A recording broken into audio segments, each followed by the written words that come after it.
Was the president's prediction then correct? Uh, Margaret, it's actually been a very strong holiday season, and we've seen across all the income cohorts thus far, and so there's nothing to say that they're $2 instead of $30.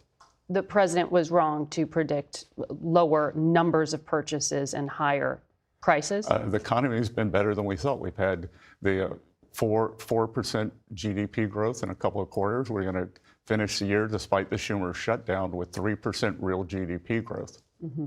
Well, the maker of Tonka trucks, their CEO said it's going to cost $40 for their toys right now because of tariffs and inflation. It was $30 the year before that, 25.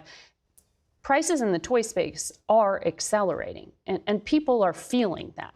Well, Margaret, inflation's a composite number, and it's roughly the same year over year. And if we were to look at all imported goods inflation is below the inflation number. The inflation number, you mean the PCE number, which is about 2.9%. Imported goods inflation is about 1.8.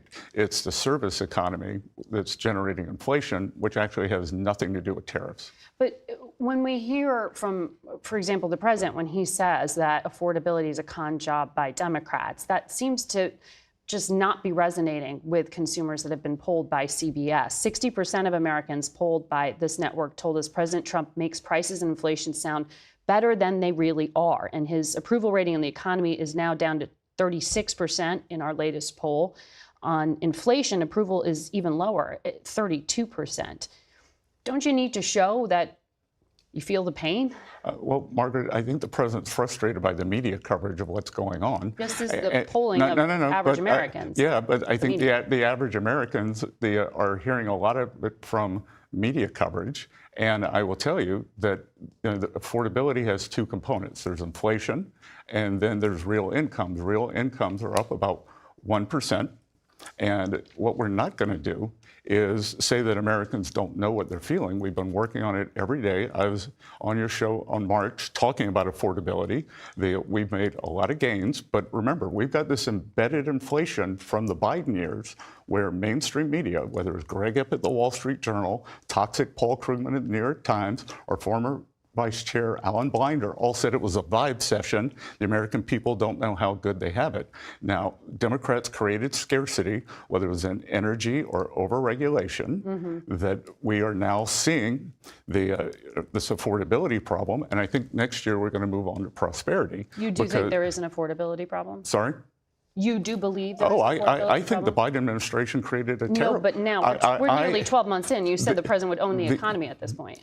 I said that the Biden administration created the worst inflation in 50 years, and maybe for working Americans, the worst inflation of all time. And we have pulled that number down. That Strategas Research does something called the Common Man Index. Under Biden, the accumulated inflation number, as measured by CPI, was about 20%.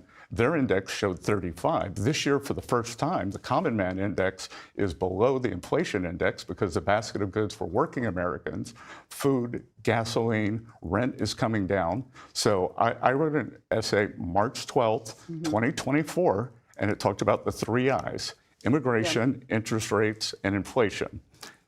Mass unfettered immigration, depressed wages, caused housing prices to go up. President has closed the border. That is fixed. Interest rates have come down. The bond market just had the best year since 2020.